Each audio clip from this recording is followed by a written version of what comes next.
সাবধান, বঙ্গোপসাগরে তৈরি হওয়া গভীর নিম্নচাপটি এখন এক ভয়ঙ্কর ঘূর্ণিঝড়ে পরিণত হয়েছে। নাম তার অর্ণব। আবহাওয়া দপ্তরের সর্বশেষ স্যাটেলাইট ইমেজ অনুযায়ী এই মুহূর্তে একটি প্রচণ্ড শক্তি নিয়ে দুই বাংলার উপকূলের দিকে ধেয়ে আসছে। আজ কি তবে লন্ডভন্ড হয়ে যাবে উপকূলীয় জেলাগুলি? কোন কোন জেলায় জারি করা হয়েছে লাল সতর্কতা? সরাসরি আপডেট জানতে ভিডিওটি শেষ পর্যন্ত দেখুন। গভীর সমুদ্রে অবস্থানরত এই ঘূর্ণিঝড় অর্ণব গত কয়েক ঘন্টায় তার গতিবেগ অনেকটাই বাড়িয়ে দিয়েছে। আবহাওয়া দপ্তরের খবর অনুযায়ী এটি এই মুহূর্তে দীঘা থেকে মাত্র কয়েকশো কিলোমিটার এবং খেপুপাড়া থেকে সামান্য দূরে অবস্থান করছে।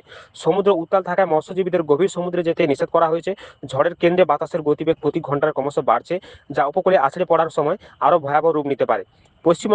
পশ্চিমবঙ্গের দক্ষিণবঙ্গের জেলাগুলিতে বিশেষ সতর্কতা জারি করা হয়েছে। বিশেষ করে উত্তর ও দক্ষিণ চব্বিশ পরগনা, পূর্ব মেদিনীপুর এবং কলকাতায় ভারী থেকে অতি ভারী বৃষ্টির সম্ভাবনা রয়েছে।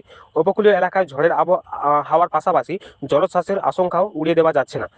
বাংলাদেশের অংশ যদি আমরা দেখি, অন্যদিকে বাংলাদেশের সাতক্ষীরা, খুলনা, বাগেরহাট এবং বসিরহাট বিভাগে সর্বোচ্চ সতর্কতা অবলম্বন করতে বলা হয়েছে। চট্টগ্রাম ও পায়রা সমুদ্র বন্দরকে বিশেষ সংকেত যেতে বলা হয়েছে।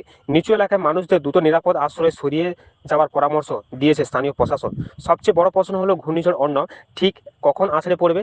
আবহাওয়া মডেলগুলোর পূর্বাভাস অনুযায়ী আজ রাত অথবা আগামীকাল ভোরের মধ্যে এটি ল্যান্ডফর্ম করতে পারে। ল্যান্ডফর্মের সময় বাতাসের গতিবেগ 100 থেকে 120 কিলোমিটার বা তার বেশি হওয়ার সম্ভাবনা রয়েছে।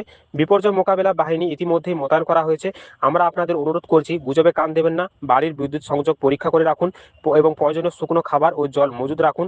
ঘূর্ণিঝড় অর্ণব নিয়ে পরবর্তী প্রতি মুহূর্তের লাইভ আপডেট পেতে আমাদের চ্যানেলটি এখনই সাবস্ক্রাইব করে রাখুন। সুস্থ থাকুন, সাবধান থাকুন এবং আপনারা কোন জেলা থেকে দেখছেন নিচে কমেন্ট বক্সে কমেন্ট করে জানান।